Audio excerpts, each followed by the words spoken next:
إلى قيام يوم الدين. أما بعد، قال الله تعالى في كلامه المجيد والفرقان الحميد: إنما يريد الله ليذهب عنكم الرجس أهل البيت ويطهركم تطهيرا.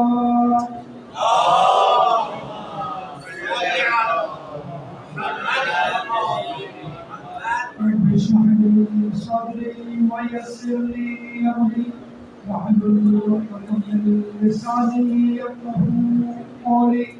إن الله وملائكته يصلون على النبي يا أيها الذين آمنوا صلوا عليه وسلموا تسليما.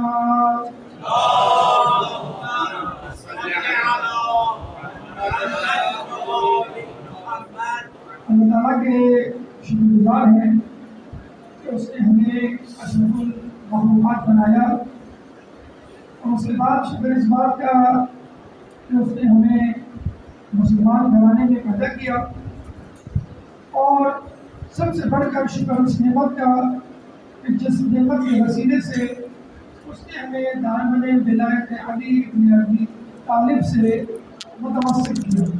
الحمد للہ الذی جعلنا من المتمسکین بولایت امیر المؤمنین حضرت علی ابن ابی طالب۔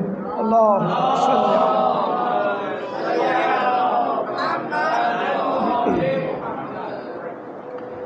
ایام عزا دنیا کے کونے کونے میں زور و شور سے منائے جا رہے ہیں، اور عزاداران حسین فرش عزا سے علم و حکمت و دانش کے موتی چن چن کر اپنے دامن میں سمیٹ رہے ہیں۔ فرش عزا ہمارے لیے اسکول بھی ہے، مدرسہ بھی ہے، کالج بھی اور یونیورسٹی بھی ہے۔ ان ایام عزا میں الحمدللہ شیعان علی اتنا کچھ سیکھ لیتے ہیں کہ جتنا دنیا کی کسی یونیورسٹی میں نہیں سکھایا جاتا ہوگا۔ ہاں، یہ الگ بات ہے انہی ایام عزا میں کچھ لوگ پریشان ہو جاتے ہیں، ان کے لیے ہماری مجلسیں، ہمارے جلوس درد سر بن جاتے ہیں کہ کب یہ 2 مہینے 8 دن گزریں گے، یہ ماتم، یہ مجلس، یہ جلوس، یہ فرش عزا، کالے کپڑے، یہ سب کب ختم ہوگا؟ بلکہ کچھ لوگ تو یہاں تک کہتے ہیں کہ اگر حسین بیعت کر لیتے تو سارا مسئلہ ہی ختم ہو جاتا۔ تو ہم یہ کہیں گے اگر حسین بیعت کر لے تو پتہ کیسے چلتا آج کے شیعہ کون ہیں اور غیر شیعہ کون ہیں؟ پتہ کیسے چلتا کہ اہل بیت کے ماننے والے کون ہیں اور اہل بیت کے دشمن کون ہیں؟ اشفاق احمد صاحب سے مشہور ادیب پاکستان کے پوچھا کہ آپ شیعہ ہیں کہ سنی ہیں؟ انہوں نے کہا کہ یہ بحث تو بہت پرانی ہے، کربلا کے بعد تو بس 2 مکاتب فکر رہ گئے، ایک حسینی ایک یزیدی۔ اگر آپ اپنے آپ کو حسینی نہیں کہہ رہے تو تیار ہو جائیے اپنے آپ کو یزیدی کہلوانے کے لیے۔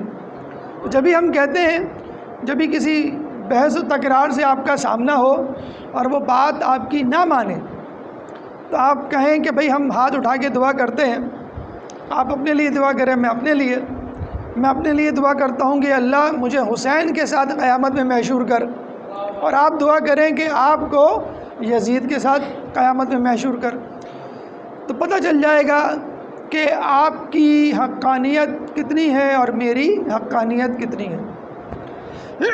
اسی سے ملتا جلتا ایک سوال خدشے، اندیشہ کی صورت میں جابر بن عبداللہ انصاری نے امام حسین سے کیا، بلکہ ان کو مکے جب وہ آئے تھے اور مکے کو الوداع کہہ رہے تھے تو جابر بن عبداللہ انصاری نے انہیں روکتے ہوئے کہا کوفے مت جائیے، یہ وہی کوفے والے ہیں کہ جنہوں نے آپ کے بھائی حسن مجتبیٰ کے ساتھ دغا بازی کی، اور یہ آپ کے ساتھ بھی دغا بازی کریں گے۔ امام حسین نے کیا جواب دیا؟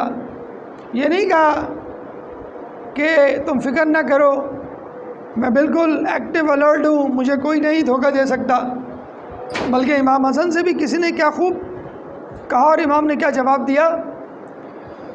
امام حسن سے جب حاکم شام نے دھوکہ دیا تو کسی نے کہا امام آپ دھوکہ کھا گئے؟ تو امام نے کہا دھوکہ کھایا ہے، دھوکہ دیا نہیں ہے۔ تو امام کی یہ خصوصیت ہے، وہ نقصان برداشت کر لیتا ہے، اور لوگ یہ سمجھتے ہیں کہ شاید نعوذ باللہ ہم امام کو بیوقوف بنا گئے اور بہانے میں شیشے میں اتار گئے۔ اب امام کا لیول اور صحابی کا لیول، اچھا صحابی بھی کون؟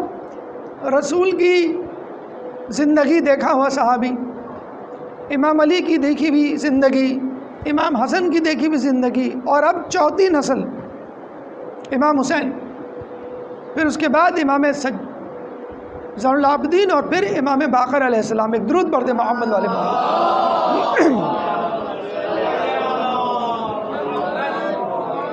5 امام اور 1 رسول، 6 نسلیں۔ تو چلیں امام حسین تک 3 امام اور 1 نبی، 4 نسلوں کا تجربہ۔ جو ہم سے لوگ کہتے ہیں کہ بھائی آپ اہل بیت کو اتنا آگے بڑھا دیتے ہیں، تو ہم کہتے ہیں کہ دیکھ لیجئے قدم قدم پر فرق موجود ہے۔ جابر بن عبداللہ کہتے ہیں کہ نہ جائیے، انہوں نے امام حسن کے ساتھ دھوکہ کیا ہے، آپ کے ساتھ بھی کریں گے۔ تو کیا خوبصورت جواب دیا امام حسین نے کہ میرے بھائی امام حسن نے جو کچھ کیا اللہ اور اس کے رسول کی تعمیل میں کیا، اور جو کچھ میں کرنے جا رہا ہوں وہ بھی خدا اور اس کے رسول کی تعمیل میں کرنے جا رہا ہوں۔ امام نے نفع نقصان کا تذکرہ نہیں کیا۔ یہی ہے فکر میں فرق امام کی اور غیر امام کی، معصوم کی اور غیر معصوم کی۔ میں اور آپ یا کوئی اور کتنا بڑا ہی ولی کیوں نہ ہو، نفع نقصان کو مد نظر رکھتا ہے۔ امام یہ دیکھتا ہے کہ خدا کیا چاہتا ہے۔ چنانچہ آپ نے کہا کہ جو حسن نے کیا وہی میں کر رہا ہوں، یعنی حکم خدا کی تعمیل۔ بظاہر فرق نظر آ رہا ہے کہ انہوں نے صلح کی اور میں جنگ کی طرف جا رہا ہوں، انہوں نے رخصت اختیار کی، میں عزیمت کا راستہ اختیار کر رہا ہوں، لیکن ہدف تعمیل خدا، تعمیل رسول۔ اگر آپ غور کریں تو صلح حسن بھی فتح تھی اور قیام حسین بھی فتح، حالانکہ بظاہر دونوں شکست نظر آتے ہیں۔ امام حسن کی صلح فتح کیسے تھی کہ دیکھیے مباہلہ ہوا، عین موقع پر کینسل ہو گیا، جیتا کون؟ ڈرا ہو گیا کرکٹ کے میچ کی طرح، 1 پوائنٹ نہیں۔ کیسے پتہ چلے گا؟ پتہ ایسے چلے گا کہ جرمانہ، تاوان، فائن کس نے دیا؟ پتہ ایسے چلے گا کہ شرائط کس نے لکھی؟ عیسائیوں نے تاوان جرمانہ دیا، ادھر شرائط کس نے لکھی؟ امام حسن نے لکھی۔ منظور کس نے کی؟ حاکم شام نے۔ امام حسن نے تاوان جرمانہ وظیفہ عراق کے رہنے والوں اور امام کے شیعوں کے لیے باقاعدہ مقرر کروایا کہ تم اتنا جرمانہ، اتنا وظیفہ ہر سال عراق کے بیت المال میں ڈالو گے۔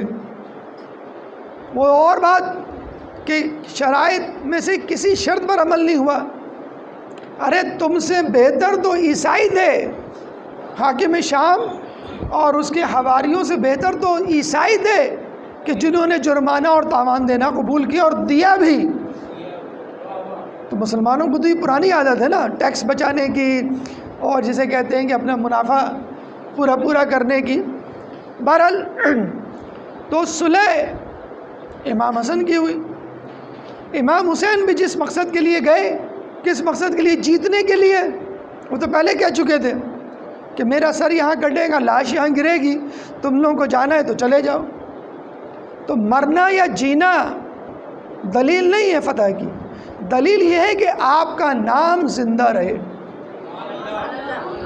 بنو امیہ کا نام اور نسل تو بہت دور کی بات، بنو امیہ کی قبروں کو کھود کر ان کے بادشاہوں کو نکال کر ان کی ہڈیوں کو جلوایا گیا۔ کس نے؟ بنو عباس نے، سوائے ایک بادشاہ کے۔ اونلی ون ایکسیپشن، ایک استثناء، عمر بن عبدالعزیز۔ کیوں؟ علی پہ سب و شتم بند کروانے والا عمر بن عبدالعزیز تھا۔ اس کا مطلب ہے علی پہ سب و شتم ہوتا تھا۔ تو مجھے بتائیے صحابی کی گستاخی کرنے کی سنت کہاں سے چلی؟ حاکم شام سے۔ بند کروانے کا مطلب ہی یہی ہے کہ لعنت ملامت سب و شتم ہوتا تھا۔ بھٹو کے دور میں جب قادیانیوں کے خلاف بل پاس ہوا تو کہنے لگا بھائی دلیل دو، نبوت ختم ہو گئی ہے۔ دلیل کہاں سے لائیں؟ مشکل کشا کے ماننے والوں کے پاس گئے، اسماعیل دیوبندی کے پاس، کہنا بھائی آپ ہی دلیل دیں، آپ لوگ تو بہت تیز ہیں دوسرے کو چت کرنے میں، نکتہ دانی میں۔ تو اس نے کہا بھائی ہمارے پاس تو دلیل ہے، آپ کے پاس نہیں ہے۔ کہنے وہ کیسے؟ کہنے لگے ہمارے ہاں امام آتا ہی اس وقت ہے جب نبی چلا جاتا ہے، تو نبوت ختم ہو گئی جبھی تو امامت شروع ہوئی ہے، آپ کے یہاں تو امامت شروع ہی نہیں ہوئی، تو آپ کا نبی شاید آ رہا ہوگا، سیکنڈ لاسٹ تھرڈ لاسٹ، ہمارا نبی ختم، آخری نبی تھے۔ تو یہاں پر جان لیجئے اگر امام حسن امام حسین کی جگہ ہوتے تو جنگ کرتے، اور امام حسین امام حسن کی جگہ ہوتے تو صلح کرتے۔ اسی لیے رسول کہہ گئے، معلوم تھا ان کو کہ یہ دو بھائی، دونوں کا طریقہ کار فتح کا مختلف ہوگا، اور لوگ شچ و پنج میں پڑ جائیں گے کہ کیا یہ دونوں مختلف طبیعتوں کے مالک ہیں، 180 ڈگری، ایک مشرق ایک مغرب کی طرف۔ تو رسول کہہ گئے الحسن والحسین امامان، عربی میں ایک واحد ہوتا ہے، ایک تثنیہ ہوتا ہے، ایک جمع ہوتا ہے۔ امامان تثنیہ کا صیغہ ہے، الحسن والحسین امامان، حسن اور حسین دونوں امام ہیں، قامن و قعدن، کھڑے ہوں یا بیٹھے ہوئے ہوں۔ کھڑے ہوئے ہوں یعنی تلوار نکال کر میدان جنگ میں ہوں، بیٹھے ہوئے ہوں یعنی صلح کی میز پر، مذاکرات کی ٹیبل پر۔ تو دونوں اپنی جگہ فاتح ہیں، طریقہ کار مختلف ہے۔ اگر پھر بھی کسی کو یہ بات نہیں سمجھ میں آتی تو آج کل کی مثال سے بڑی آسانی کے ساتھ سمجھی جا سکتی ہے، اور آپ میں سے ہر کوئی اس مثال سے یا تو گزر چکا ہوگا یا وہ دیکھ چکا ہوگا۔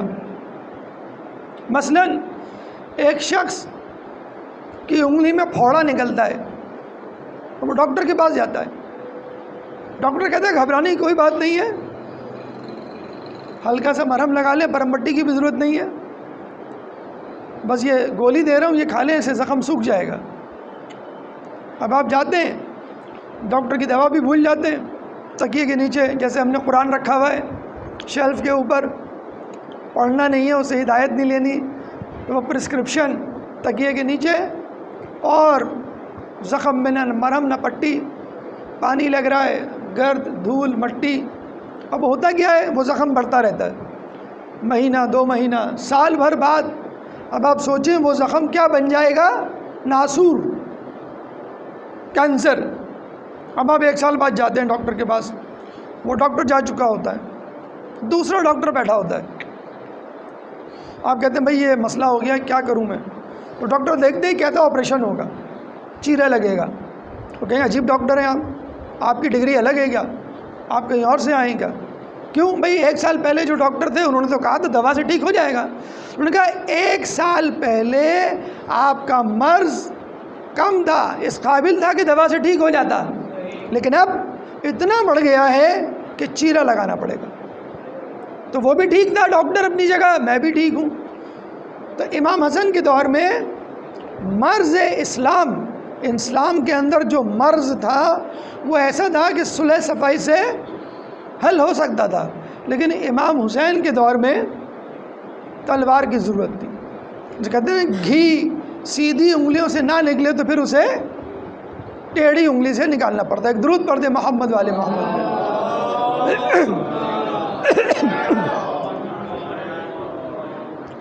تو اگر آپ سے کوئی یہ کہے کہ سب نے بیعت کر لی تھی، امام حسین بھی کر لیتے، مسئلہ ہی ختم، تو مولانا مودودی سے یہ سوال کیا گیا کہ بھئی جب سب نے بیعت کر لی تھی، امام حسین بھی کر لیتے، بات ختم ہو جاتی، کیوں نہیں کی؟ تو مولانا مودودی نے کہا کہ بھئی آپ کا سوال الٹا ہے. سوال یہ ہونا چاہیے کہ جب امام حسین نے بیعت نہیں کی تو باقی سب نے کیوں کر لی؟ بھائی سارے مشرکین مکہ بت پرستی کر رہے تھے، رسول بھی کر لیتے. نعوذ باللہ، نعوذ باللہ من ذالک. عجیب و غریب ہے نا یہ سب، یہ اکثریت، یہ میجورٹی.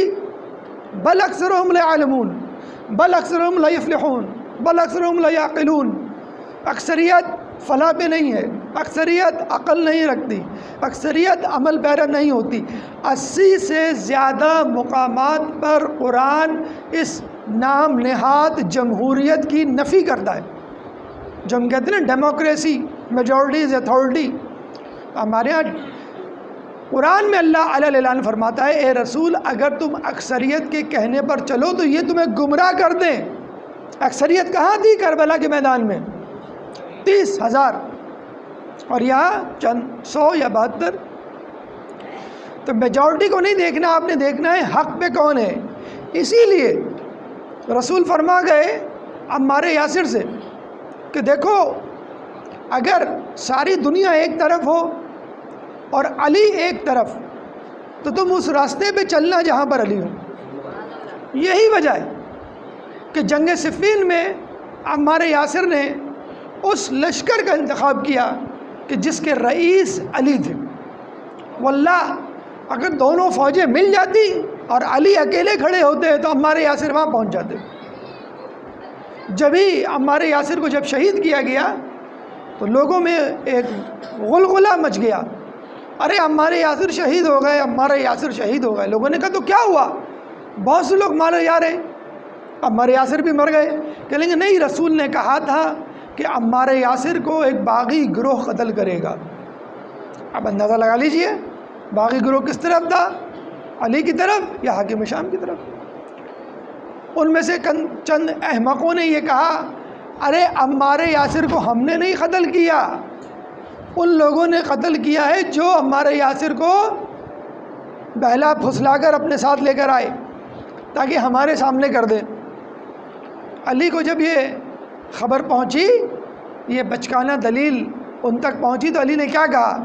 تو اس کا مطلب تو یہ ہوا اگر ہم عمار یاسر کو مارنے کے لیے لائے ہیں، ہم عمار یاسر کے قاتل ہیں، تو امیر حمزہ کے قاتل خود رسول اللہ ہوئے، کیوں لے کر گئے ان کو جنگ احد میں کفار کے سامنے کھڑا کیا؟ تو کہنے کا مقصد یہ ہے کہ میجورٹی کو، اکثریت کو نہیں دیکھنی ہے. اکثریت کو دیکھنی ہے تو 7 ارب لوگوں میں، 7 ارب کی آبادی میں 1 ارب مسلمان ہیں، تو آپ ادھر ہو جائیے، غیر مسلموں میں شامل ہو جائیے. تو الحسن والحسین امامان قامن او قادن. ایک درود پڑھ دے محمد والے محمد.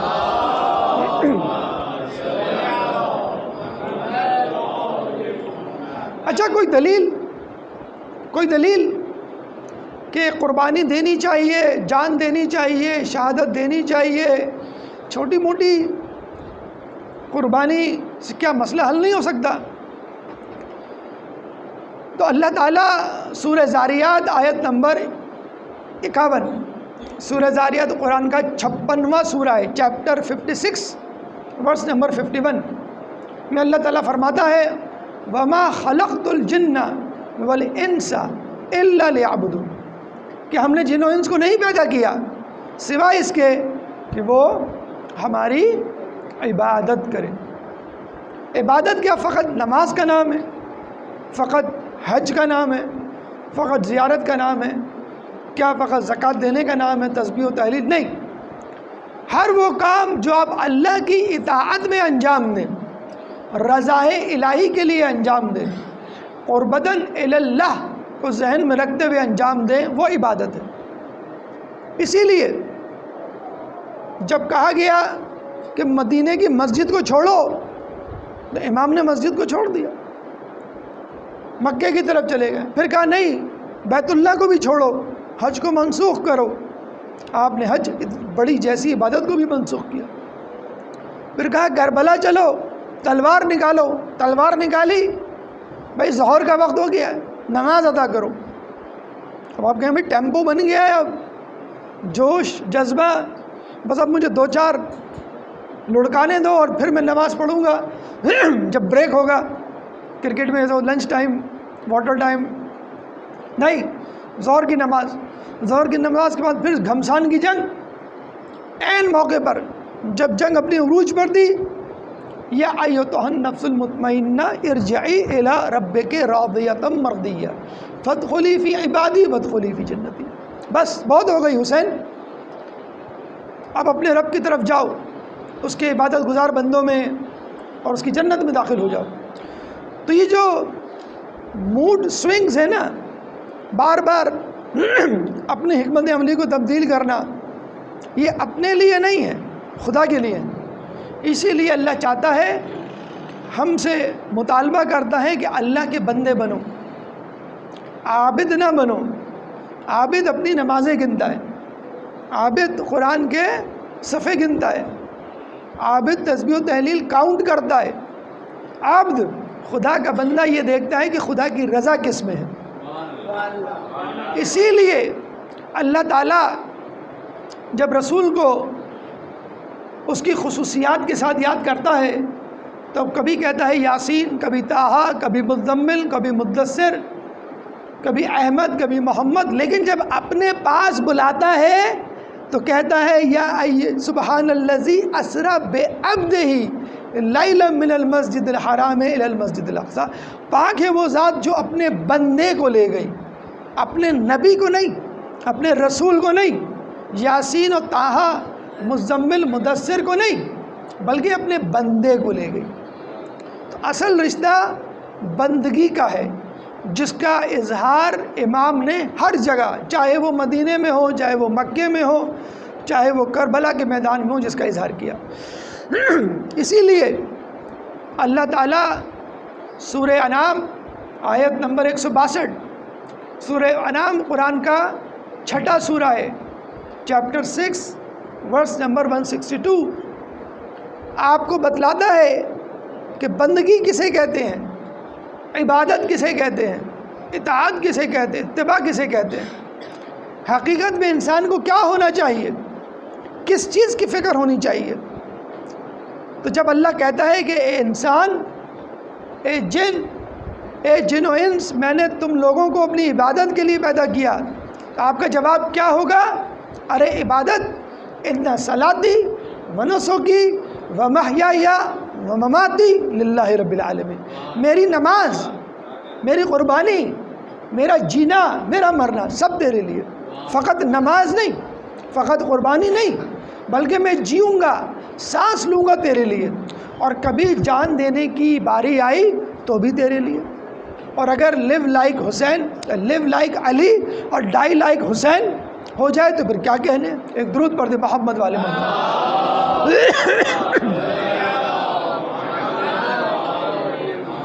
اسی آیت کی تفسیر میں حدیث قدسی یعنی کلام الہی بزبان رسول، لولاک لما خلقت الافلاک، اے نبی تم نہ ہوتے تو میں کائنات تخلیق نہ کرتا۔ یعنی تمام کائنات آپ کے لیے ہے اور آپ کو خدا نے اپنے لیے پیدا کیا ہے۔ بلکہ حدیث قدسی ایک اور یہی دلالت کرتی ہے، اے انسان، میں نے سارے جہان کو تیرے لیے پیدا کیا ہے اور تجھے اپنے لیے پیدا کیا ہے۔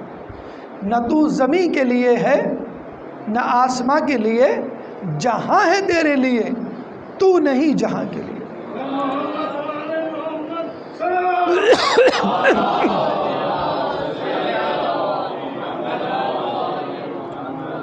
اب یہ دلیل، یہ مثال ہم کہاں سے لائیں؟ کیسے ثابت کریں اس حدیث قدسی کو کہ تمام کائنات انسان کے لیے پیدا ہوئی ہے اور انسان اللہ کے لیے پیدا ہوا ہے؟ بہت آسان سی مثال، آپ کے ارد گرد بچپن میں سائنس کی کتاب میں آپ نے پڑھا بھی ہوگا، ابھی تک آپ کے ذہن میں ہوگا، وہ میکینزم، وہ پروسیس جس کو ہم کہتے ہیں فوٹو سنتھیسس۔ فوٹو سنتھیسس کیا ہوتا ہے؟ فوٹو سنتھیسس کہ درخت زمین کی نمکیات، پانی، ہوا سے کاربن ڈائی آکسائڈ اور سورج کی روشنی سے اپنے اندر موجود ایک انزائم کلوروفل کو استعمال کرتے ہوئے اپنے لیے کلوروپلاسٹ بناتا ہے، جو اس کے لیے غذا کا کام انجام دیتی ہے۔ اب یہاں پہ کہنے کا مقصد یہ ہے کہ جب قربانی کی بات آتی ہے تو اللہ تعالیٰ نے کچھ سسٹم ایسا رکھا ہے کہ کمتر شے برتر شے کے لیے قربانی دے گی۔ اور ہم دیکھتے ہیں ایک ملازم ہے، اکاؤنٹنٹ کو سرو کرتا ہے، اکاؤنٹنٹ مینیجر کو جواب دہ ہوتا ہے، مینیجر ایم ڈی کو، ایم ڈی مالک کو یا سیٹ کو، اسی طرح ترتیب ہوتی ہے۔ تو اب آپ دیکھیے اس نظام میں کس طرح ہم یہ ثابت کر سکتے ہیں کہ کمتر برتر کے لیے پیدا کیا گیا ہے، کمتر برتر کو قربانی کے لیے اپنے آپ کو پیش کرے گا۔ تو جمادات، نمک، پانی، سورج کی روشنی، ہوا، یہ سب جمادات ہیں، ان اینیمیٹس، نہ یہ نشونما کر سکتے ہیں، نہ یہ حرکت کر سکتے ہیں، نہ یہ ذی روح ہیں، نہ یہ ذی العقل ہے، نہ روح ہے نہ عقل ہے۔ پانی میں، سورج کی روشنی میں، نمکیات میں، ہوا میں۔ اب یہ کس کو سرو کر رہے ہیں، کس کی خدمت کر رہے ہیں، کس کے لیے قربانی دے رہے ہیں؟ نباتات، جو کہ سپیریئر ہے، برتر ہے جمادات سے۔ کیسے؟ کم از کم نشونما تو کرتے ہیں نباتات، یعنی بیج سے پودا، پودے سے درخت۔ اب یہ درخت جب پھلتا پھولتا ہے، اس میں سبزیاں لگتی ہیں، پھل لگتے ہیں، شاخیں آتی ہیں، پھول لگتے ہیں۔ اب ایک بکرا سامنے سے گزرتا ہے اور وہ پتے کھانے لگتا ہے، سبزی کھانے لگتا ہے، پھل کھانے لگتا ہے، تو کیا نباتات یا پلانٹس ریزسٹ کرتے ہیں؟ مزاحمت کرتے ہیں، بھائی مجھے نہیں کھاؤ، اپنے آپ کو پیش کر دیتے ہیں۔ کیوں؟ حیوان افضل ہے، برتر ہے، سپیریئر ہے۔ کیوں؟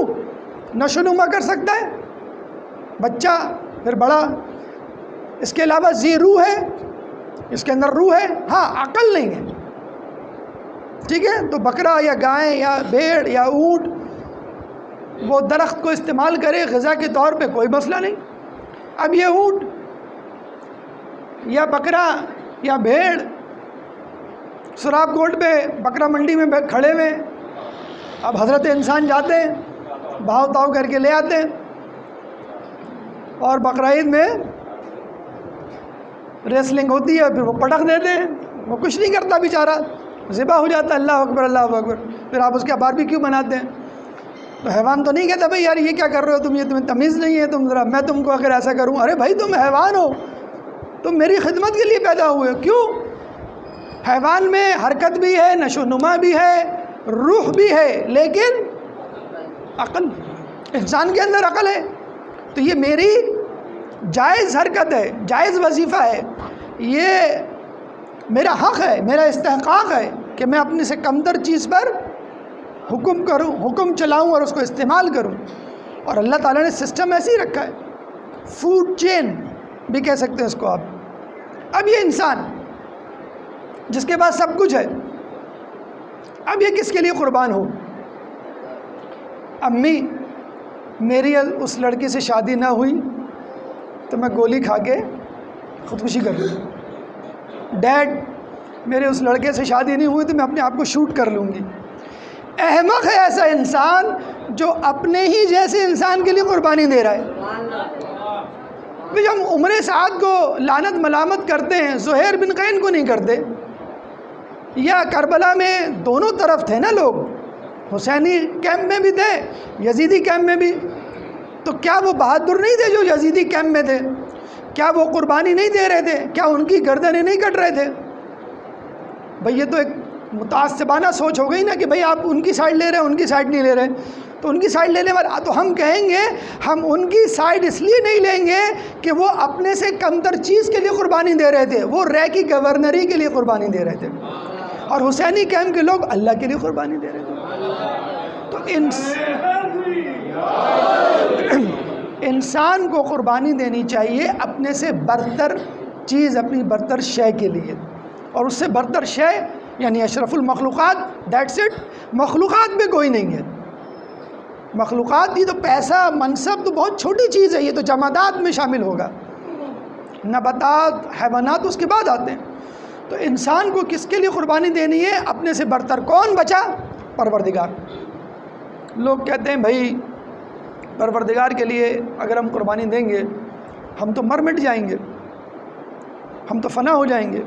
مجھے یہ بتائیے، جب آپ کمپنی کے لیے کام کرتے ہیں، قربانی دیتے ہیں، اوور ٹائم لگاتے ہیں، آپ کی پروموشن ہوتی ہے یا آپ کو کمپنی سے نکال دیا جاتا ہے؟ پروموشن ہوتی ہے نا. آپ کہتے ہیں اکاؤنٹنٹ کی سیٹ پہ آپ نہیں بیٹھیں گے، آپ مینیجر کی سیٹ پہ بیٹھیں گے، یا مینیجر کی سیٹ پہ نہیں، آپ ایم ڈی کی سیٹ پہ بیٹھیں گے. تو پہلے پانی، نمکیات، ہوا، سورج کی روشنی ادھر ادھر بکھرے ہوئے تھے، اب ان کی ترقی ہو گئی، نباتات کا جز بن گئے. نباتات فنا نہیں ہوئے، وہ حیوان کی جسم کا حصہ بن گئے، ترقی ہو گئی. حیوان ذبح نہیں ہوئے، در حقیقت وہ انسان کے گوشت پوش کا حصہ بن گئے، ترقی ہو گئی. اور جب انسان قربانی دیتا ہے تو خدا کا حصہ بن جاتا ہے. اللہ کہتا ہے میں تیرے ہاتھ بن جاتا ہوں، میں تیرے پیر بن جاتا ہوں، میں تیری آنکھ بن جاتا ہوں. کون کہتا ہے کہ موت آئی تو میں مر جاؤں گا؟ میں تو دریا ہوں، سمندر میں اتر جاؤں گا. تو انسان، اور پھر عام پودے کو مرجھانے سے، مرنے سے بچانے کے لیے پانی دیا جاتا ہے، اور اسلام کے پودے کو مرجھانے اور مرنے سے بچانے کے لیے خون دیا جاتا ہے. اور وہ خون اگر جسم مطہر معصوم کا ہو تو کیا کہنے. اسی لیے اسلام حدوث کے اعتبار سے محمدی ہے، اور بقا کے، دوام کے اعتبار سے حسینی ہے. اسلام کا بیج لگانے والے، وجود میں لانے والے، پیش کرنے والے، انٹروڈیوس کروانے والے رسول اللہ، لیکن اس پودے کی آبیاری کرنے والے، اس کو کیڑے مکوڑوں، ٹنڈی دل، رہزنوں سے بچانے والے، اور اس کو تنا آور درخت بنانے والے حسین. جو رسول نے کہا تھا نا، حسین منی وَأَنَا مِنَ الْحُسَيْن، تو حسین منی یعنی جب تک میں ہوں حسین مجھ سے پہچانا جائے گا، اور جب میں چلا جاؤں گا تو میں حسین سے پہچانا جاؤں گا. ایک درود پڑھ دے محمد والے محمد صلی اللہ علیہ.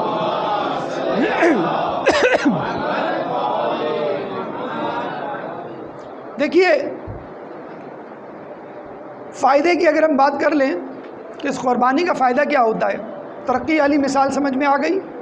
اگر ایک عام آدمی کو یہ مثال نہ سمجھ میں آئے، نہ ہضم ہو، تو بہت اچھی مثال دی جا سکتی ہے. ہمارے مجتہد سے کسی نے سوال کیا، یہ آپ شیعہ لوگ ہر سال کٹتے ہو، مرتے ہو، پابندیاں لگائی جاتی ہیں، کافر کہا جاتا ہے، ذلیل و خوار ہوتے ہو، مغرب آپ کا دشمن، مشرق آپ کا دشمن، اپنے والے غیر سب آپ کے دشمن، لیکن پھر بھی آپ کی تعداد میں اضافہ ہو رہا ہے.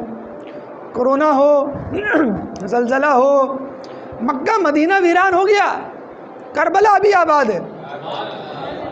22 سال بعد شام پوری کی پوری فلائٹ گئی ہے، اور اتنی سرتاپا تشیع میں ڈوبی ہوئی کہ کیپٹن بھی یہاں پہ ٹوپی رکھے ہوئے بی بی کو خراج عقیدت پیش کر رہا ہے. تو کرونا جیسے ماحول میں جہاں مکہ مدینہ میں حج 1 لاکھ سے سکڑ کر 1 لاکھ کہہ رہا ہوں بلکہ زیادہ سکڑ کر 10,000 پہ آگے آئے.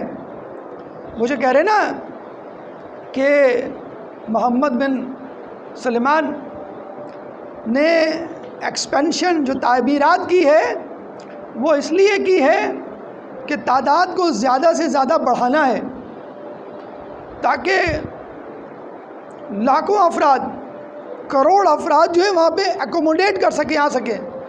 تو یہ کیا ہوا؟ تعداد بڑھنے کے گھٹ گئی. تو ہم یہ کہیں گے ارے یہ تیاری ہو رہی ہے اس بڑے شو کے لیے کہ جس میں کونے کونے سے دنیا کے لوگ آئیں گے لبیک یا مہدی کہتے ہوئے.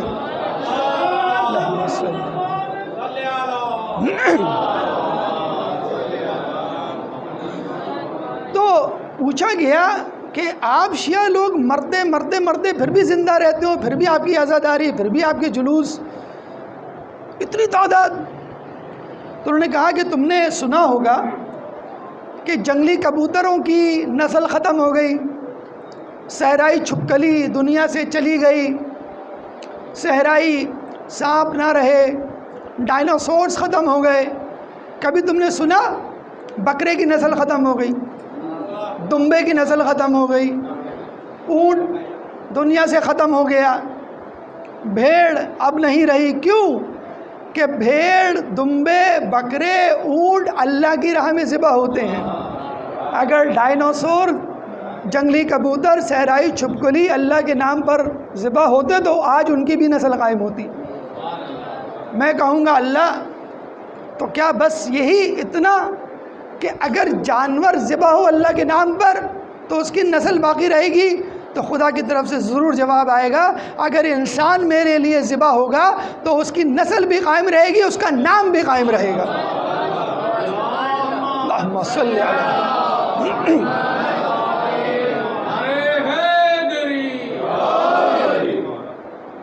شام غریبہ کے وقت فقط ایک چشم و چراغ، آخری امید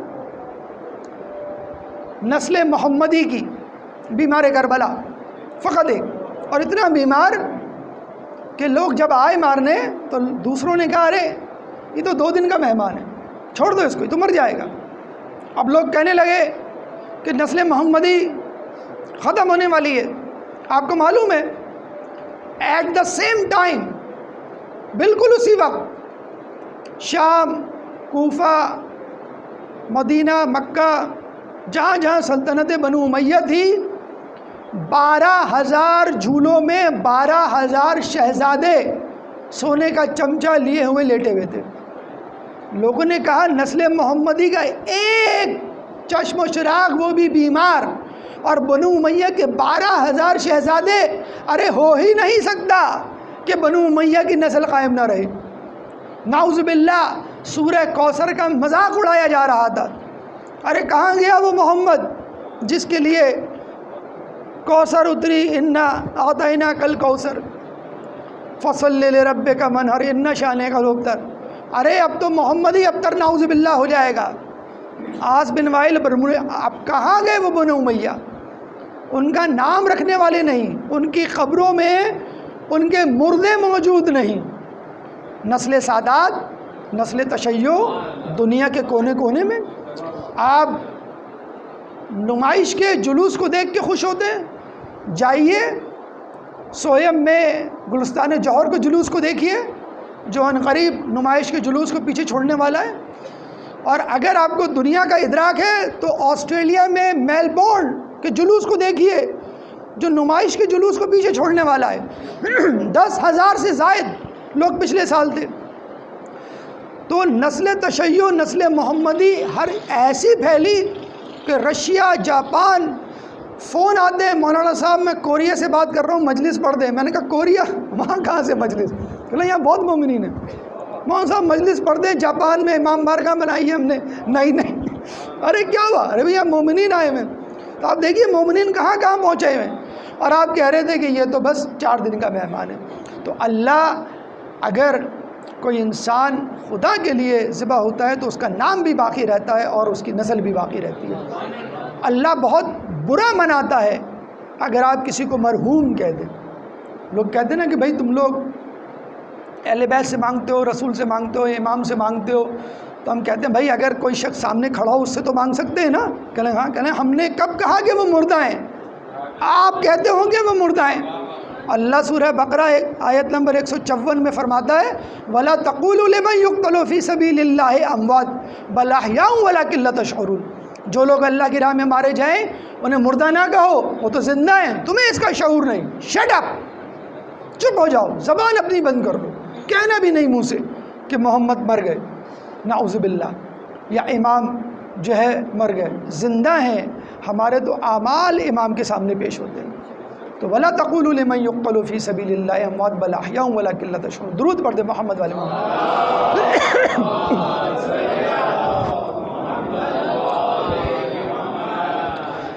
ایک دن ملکہ زبیدہ ہارون رشید کی زوجہ مگر اہل بیت کی ماننے والی قرآن پڑھ رہی تھی۔ سورہ آل عمران کی آیت نمبر 92 چیپٹر 3 ورس نمبر 92 پر پہنچی۔ لن تنالوا البر حتى تنفقوا مما تحبون۔ تم نیکی کے اعلیٰ ترین درجے پر اس وقت تک نہیں پہنچ سکتے جب تک اپنی بہترین چیز میں سے کچھ نہ خرچ کر دو۔ ہم کیا کرتے ہیں؟ دال میں بدبو آ رہی ہے، ماسی کو دے دینا، کل یہ کپڑا پھٹ گیا ہے، یہ کوئی فقیر آئے تو اس کو پکڑا دینا۔ ایک فقیر سیب والے کے پاس گیا، اللہ کے نام پہ ایک سیب دے دو بابا۔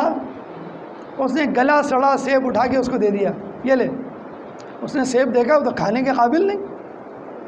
اس نے سیب وہیں رکھا، جیب سے 10 روپے نکالے، 10 روپے کا سیب دے دو۔ اب وہ اٹینشن سیلیوٹ کر کے اچھا سا خوبصورت سا سیب نکال کے دیتا ہے۔ تو فقیر کہتا ہے 10 روپے کے نام پر سڑا ہوا سیب، وہ اللہ کے نام پر سڑا ہوا سیب، اور 10 روپے میں بہترین سیب۔ تو اللہ کے نام پر یہی دیا جاتا ہے۔ یہ بچہ بہت ذہین ہے، اس کو میں ڈاکٹر بناؤں گا، اس کو انجینئر بناؤں گا، یہ بزنس مین بنے گا، یہ تو نکھٹو نکما، سوچ رہا ہوں مدرسے میں دے دوں۔ یہی ہوتا ہے نا، یہ تو ہاتھ سے کیا، یہ کچھ نہیں کرے گا، ارے بھائی اس کو مدرسے میں ڈلوا دو۔ اللہ کے نام پہ جو سب سے کھوٹا سکے فقیر کو دے، غلطی سے 100 کا نوٹ نکل آیا، یہ کیا نکل آیا، کھلے نہیں ہیں۔ بہرحال کہنے کا مقصد یہ ہے کہ جب ملکہ زبیدہ اس آیت پر پہنچی تو اس نے سوچنا شروع کیا کہ میرے پاس کون سی قیمتی چیز ہے جو میں اللہ کی راہ میں دے سکتی ہوں۔ تو اس نے کہا میرے پاس ہیرے ہیں، قیمتی ہیرے۔ اس نے فوراً جزدان میں ہی اس نے سجائے ہوئے تھے، سارے ہیرے نکالے، جوہری کو بلایا، ہیرے دے دیے۔ اتنی مالیت کے ہیرے بکے کہ اس نے اس قیمت سے مکے میں باقاعدہ ایک نہر کھدوائی، نہر زبیدہ کے نام سے۔ آج تک اس کے آثار موجود ہیں۔ نہر خشک ہو گئی، سوکھ گئی، لیکن آثار موجود ہیں۔ بس کہنے کا مقصد یہ ہے، اب ہم اور آپ جان دینے سے پہلے سوچیں ہمیں کیا کیا چیز پسند ہے، ہم کیا کیا چیز اللہ کی راہ میں دے سکتے ہیں۔ وہی چیز اللہ تعالیٰ پسند کرے گا اور برا نیکی کے درجے پہ پہنچے گا۔ بس عزیزان گرامی، اگر ملکہ زبیدہ سوچ سکتی ہے کہ وہ کون سی قیمتی چیز ہے جو میں اللہ کی راہ میں خرچ کروں، تو کیا حسین مظلوم نے کربلا کے میدان میں نہ سوچا ہوگا؟ میں کہوں گا حسین آپ کے پاس تو بڑے بڑے ہیرے تھے، عباس جیسا ہیرا، علی اکبر جیسا ہیرا، علی اصغر جیسا ہیرا۔ حسین نے سوچا ہوگا کہ اگر میں نے عباس جیسا ہیرا دے دیا فقط، تو خدا کہے گا نہیں حسین، ہم تو سمجھتے ہیں علی اکبر زیادہ عزیز ہے تم کو۔ حسین نے سوچا ہوگا اگر علی اکبر دے دوں تو ہو سکتا ہے خدا یہ کہہ دے ہمارے نزدیک تو علی اصغر ہے۔ تو حسین نے عباس بھی دے دیے، علی اکبر کو بھی دے دیا، علی اصغر کو بھی دے دیا۔ ان سب کو دینے کے بعد جب اپنی جان دے دی ہوگی تو ہاتف غیبی سے آواز آئی ہوگی، حسین ایک ہیرا ادھار رہا، میں زندان شام میں وصول کروں گا۔ ارے کیسا ہیرا کہ جس ہیرے کو حسین نے اپنی نماز شب میں مانگا، ارے کیسا ہیرا کہ جس کے بارے میں کہا کہ اگر وہ گھر میں نہ ہوتی تو مجھے سکون نہ ملتا، ارے کیسا ہیرا جس کو اپنی پیاس سے زیادہ چچا عباس کی فکر تھی، جب علم شہید ہوا تو کوزہ پھینک دیا گیا، چچا مجھے پانی نہیں چاہیے، ارے کیسا ہیرا جب کوزے میں پانی ڈال کر شام غریبہ میں پیش کیا گیا تو کوزہ لے کر مقتل کی طرف بھاگی، پھوپھی اماں آپ ہی نے تو کہا ہے کہ پہلے چھوٹوں کو پلاتے ہیں، میں اپنے چھوٹے بھائی علی اصغر کو پلا دوں۔ میں کہوں گا امام اگر گستاخی نہ ہو تو میں یہ عرض کروں کہ آپ کا جگرا نہیں تھا کہ اپنے ہیرے سکینہ کو خدا کی راہ میں قربان کر دے، لیکن سکینہ کا یہ جگرا تھا کہ اس نے اپنے بابا کو میدان کربلا میں قربان ہوتے ہوئے دیکھا۔ کہتے ہیں کہ امام کی سواری جب مقتل کی طرف جانے لگی تو ذوالجناح رک گیا۔ حسین نے کہا ذوالجناح ارے تو کیوں رک گیا، کیا تھک گیا ہے؟ ارے بس آخری زحمت، اس کے بعد تیری زحمتیں تمام۔ میں کہوں گا مولا یہ آخری زحمت بھی آدھی ہے، آپ کو فقط لے کے جانا ہے، واپس نہیں لانا۔ اب ذوالجناح کی گردن نیچے کی طرف جھکتی ہے، اپنے پچھلے پاؤں کی طرف اشارہ کرتا ہے۔ امام نیچے دیکھتے ہیں 4 سالہ بچی گھوڑے کے سموں سے لپٹی ہوئی ہے۔ امام نیچے اترتے ہیں، سکینہ حکم دیتی ہے گویا بابا بیٹھ جائیے، بابا بچوں کی طرح بیٹھ جاتے ہیں۔ سکینہ کہتی ہے بابا لیٹ جائیے، امام بچوں کی طرح لیٹ جاتے ہیں۔ میں کہوں گا یا امام آج سکینہ کی ہر بات مان رہے ہیں؟ کچھ نہیں، امام کی طرف سے جواب آئے ارے آج کے بعد میں خواہش پوری کرنے کی پوزیشن میں نہیں ہوں گا۔ اب سکینہ بابا کے سر پہ لیٹ کے سو جاتی ہے۔ دور سے لگتا ہے کسی نے رحل پر قرآن رکھ دیا ہو۔ کچھ دیر نہیں گزرتی سکینہ ہڑبڑا کے اٹھ جاتی ہے، بابا بابا میں آپ کو نہیں روکوں گی، آپ مقتل جا سکتے ہیں۔ حسین کہتا ہے بیٹی ابھی کچھ دیر پہلے تم مجھے روک رہی تھی، ارے یکانا نیند میں تم نے کیسے فیصلہ کر لیا؟ سکینہ نے کہا ابھی نیند میں کچھ دیر پہلے دادی اماں میرے خواب میں آئی تھی، کہنے لگی میرے بیٹے حسین کو چھوڑ دو، میں نے بس اسی دن کے لیے چکیاں پیس پیس کے اس کو پالا تھا، بابا آپ جائیے میں آپ کو نہیں روکوں گا۔ حسین مقتل کی طرف مڑنے لگتے ہیں، سکینہ آخری مرتبہ دامن تھامتی ہے قبا کا۔ حسین پلٹتے ہیں اب کیا ہوا بیٹا؟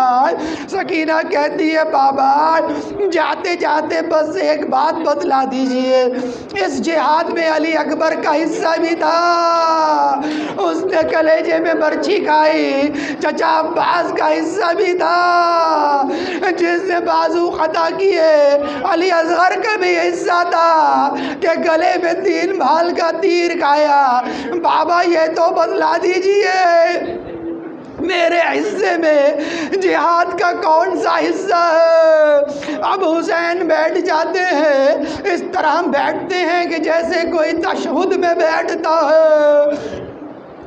کربلا کی زمین سے خاک اٹھاتے ہیں، سر سے سکینہ کی چادر ہٹا کر خاک سر پہ ڈالنے لگتے ہیں، ارے خاک اٹھاتے جاتے ہیں، سر پہ ڈالتے جاتے ہیں اور کہتے جاتے ہیں سکینہ ارے تیرے حصے میں شمر کے تماچے، ہولی کے تازیانے، جلا ہوا کرتا